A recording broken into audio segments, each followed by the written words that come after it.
ओम नमो सिद्धाय। म श्री पञ्चसत्य सनातन। शान्ति र सद्भावना प्रवर्धनका लागि मानववादी पद्धति वेलगेरेटमा प्रवचन।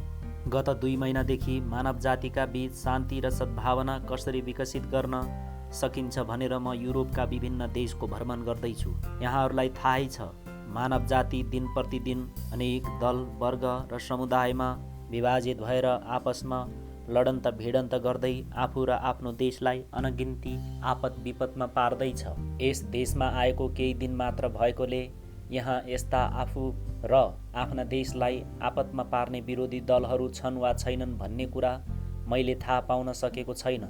तर पनि मलाई थाहा छ यस्ता देशहरू पूर्व र पश्चिममा दुवैतिर छन् जसले यस्ता दल, समुदाय र वर्गद्वारा लडन्त भिडन्त गरेर अनेक प्रकारका विपत्ति पैदा गरेका छन्। मैले सर्वप्रथम शान्ति आफ्नो देशमा कायम गरेर क्रमशः आपसमा र त्यसपछि बढाउँदै विश्वव्यापी गर्नुपर्छ भनेको पनि यसै कारणले हो। यदि तपाईँ युगोस्लाभियाका मानिसहरू एकताबद्ध हुनुहुन्छ र शान्तिप्रिय एवं सुखी पनि हुनुहुन्छ भने तपाईहरूले हामी विश्वका बाँकी भागलाई पनि तपाईहरू सभ्यताको यो अवस्थामा कसरी पुग्नुभयो भन्ने कुराको जानकारी दिएर हामीलाई सहायता गर्न सक्नुहुन्छ। केही गरी तपाईहरूको देश पनि त्यस्तै विभाजित र बेमेलको अवस्थामा छ भने के तपाईहरूले सुख सुविधा प्राप्तिको लागि सबैको लागि हित हुने पाया एउटा सङ्गठित प्रयासबाट गर्न सक्नुहुन्छ कि?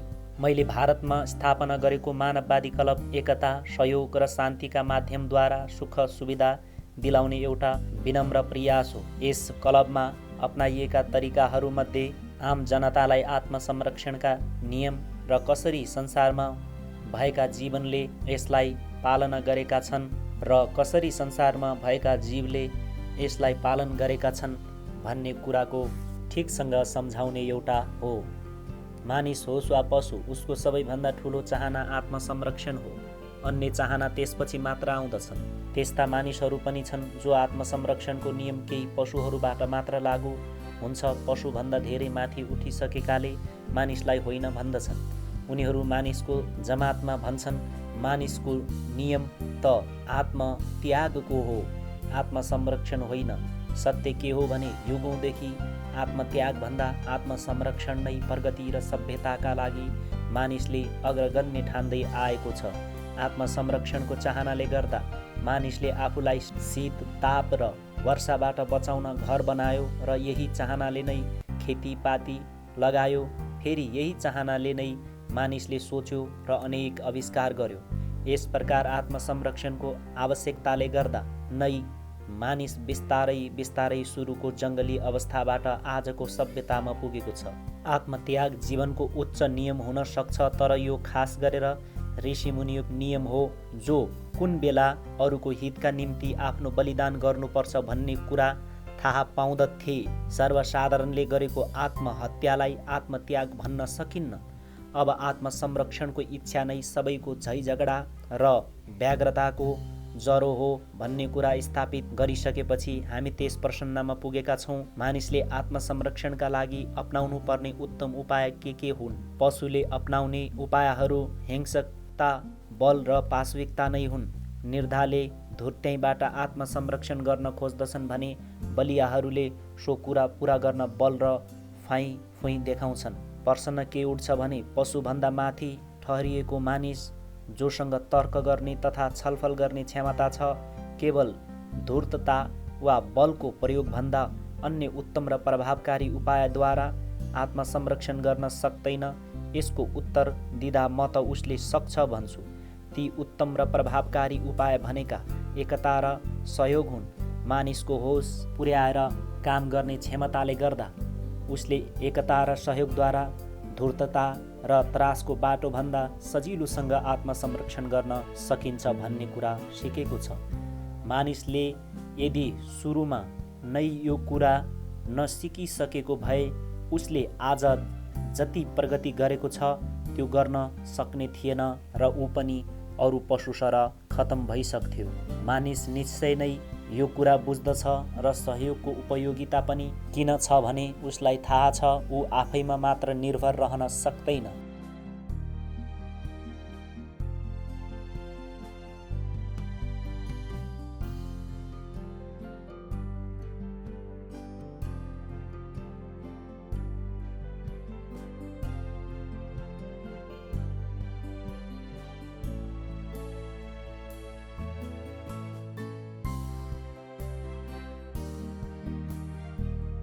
खानेकुरामा होस् कि लाउने कपडामा या जाडो गर्मीबाट बस्ने घरमा नै किन नहोस्, उसलाई पारस्परिक सहयोग चाहिन्छ।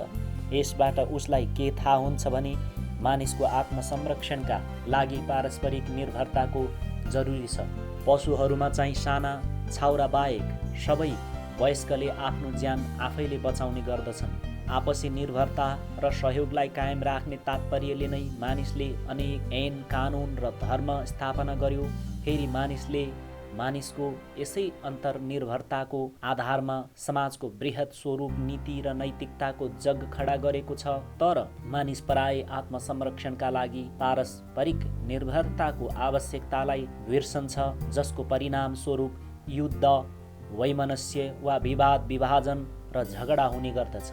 यसकारण मानिसलाई खेलबाडका समयमा होस् वा मनोरञ्जनका बेलामा होस् अथवा उनीहरू निष्फिक्री रहेका अवस्थामा होस्, मानिसलाई मानिसका हैसियतले गर्नुपर्ने कर्तव्य र शान्तिको उपयोगिता, सहयोग र एकता जस्ता आत्मसंरक्षणको कुरा सम्झाउने उद्देश्यले मैले भारतमा मानववादी आन्दोलन चलाएको हो। समय र मानवीय आविष्कारले टाढा टाढाका मुलुकहरूका बीचको दूरीलाई जोडिदिएको छ। हामीहरू कुनै पनि देशलाई अब छिमेकी भन्न सक्छौँ। मानवको हितका लागि हामी विचारको आदान प्रदान गर्न सक्छौँ भने यो कुरा विभिन्न देश र मानिसहरूलाई एकताबद्ध गराएर आपसी समझदारी र सहानुभूतिको आधारमा गर्नुपर्छ। शान्ति र नियम पालना गर्नु कुनै पाप वा अपराध होइन भनेर मैले भने तपाईहरू सहमत हुनुहोला।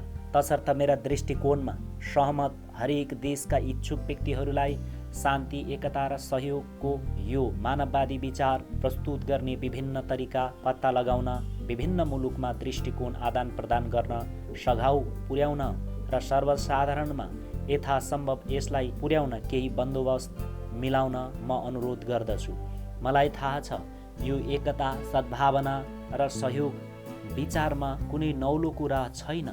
यसलाई हरेक धर्ममा सन्त, महन्त र द्रष्टाहरूले पढाइ आएकै छन्। तर आज यसमा पहिलेको भन्दा खुलस्त र जोडदार रूपले आवाज उठाउनु परेको छ। विगतको महायुद्धले युरोपलाई मात्र होइन, सम्पूर्ण विश्वलाई केवल राजनीतिक क्षेत्रमा मात्र होइन, सामाजिक र धार्मिक लगायत सबै क्षेत्रमा असुरक्षाको स्थिति पैदा गरिदिएको छ। महायुद्ध रोकिएको 10 वर्ष जति भयो, तर यसका असरहरू अझै विलीन भएका छैनन्। युद्धको परिणामस्वरूप राजनीतिक र धार्मिक क्षेत्रमा जताततै असन्तोष फैलिएकै छ। यसको दुर्भाग्यपूर्ण असर के भयो भने मानिसहरूमा दिनौँ विभाजन आएको छ। तसर्थ आज एकता र सहयोगका वकालतको ठुलो स्वर सबै मानिसको कानमा पुर्याउनु परेको छ। तर अब प्रश्न उठ्छ, मानिसहरू एकता र सहयोग भन्ने विचारलाई अस्वीकार गर्छन् कि गर्दैनन्? मैले युरोपमा भेटेका कयौँ मानिसले के भने यस युगमा मानिसहरू ज्यादै भौतिकवादी भइसकेका छन्, त्यसैले आफ्नो निहित स्वार्थपूर्ति नहुने कुरा मान्दैनन्। यसमा म के भन्दछु भने एकता र सहयोगका विचारहरू विश्वका आँखाले मात्र हेरिने वैज्ञानिक प्रमाण बिनै स्वर्ग र नर्कको अस्तित्वलाई पत्याउने जस्ता धार्मिक मत वा सिद्धान्त होइनन्। मानववादी आन्दोलनले अडान लिएका आत्मसंरक्षण, एकता र सहयोगका विचारहरू स्वयं सिद्ध विचार हुन्। यिनलाई पुष्टि गर्न अन्य प्रमाण आवश्यक पर्दैन। बाँच्न चाहन्छौ कि चाहन्नौ भनेर कसैलाई सोद्धा चाहन्न भनेर उत्तर आउला र? अनि कसैलाई तिम्रो जीवन आनन्ददायक र खुसी राख्न चाहन्छौ कि चाहन्नौ भन्यौ भने उसले चाहन्न भन्ने कुरा गर्दैन। त्यसैले मानववादी क्लबको पहिलो सिद्धान्त हो र यो आत्मसंरक्षणको सिद्धान्त निर्विवाद छ। जब हामी दोस्रो सिद्धान्तमा पुग्दछौँ, शान्ति, सद्भावना र सहयोग नै आत्मसंरक्षणका सबैभन्दा उत्तम उपाय हुन् भन्दछौँ भने यसमा पनि कोही कसैका दुई मत हुन सक्दैनन्। अर्को शब्दमा मानिस एकता, सद्भावना र सहयोगको भावना लिएर राम्रोसँग जीवनयापन गर्न सक्दछन् कि लडाई विभाजन र झगडा गरेर राम्रोसँग बाँच्न सक्दछन् भन्ने भने यसमा पनि दुईवटा उत्तर हुन सक्दैनन्। शान्ति र सद्भावनाको वातावरण नै जीवनयापनका लागि बढी श्रेष्ठकर हुन्छ, युद्ध र लडाईँको वातावरण होइन। अन्तर्राष्ट्रिय शान्तिका लागि राष्ट्रमण्डल जस्तो संस्था चाहिन्छ भनेर विश्वका प्राय जसो सबै देशहरूले भनेका छन्। तसर्थ के स्पष्ट छ भने सबै शान्ति चाहन्छन्, तर जबसम्म हरेक देशले मानिसहरूका हृदयलाई अन्तर्वर्ग अन्तर्दलको सुमधुरताको विकासबाट जोड्दैन, तबसम्म हामीहरूले राष्ट्रमण्डललाई हावामा जग विनाको शान्तिको महल खडा गर्न लगाए जस्तो हुनेछ। हामी शान्ति, सुरक्षा, सुविधा र खुसी चाहन्छौँ भने हामीले व्यापक जनसमुदायका मनमा मानवत्वको एकताको मौलिक सिद्धान्त र आपसमा मैत्री साथ एकताबद्ध भएर बाँच्नुपर्ने आवश्यकतालाई आदतका रूपमा रोप्न र जगाउन सक्नु पर्दछ।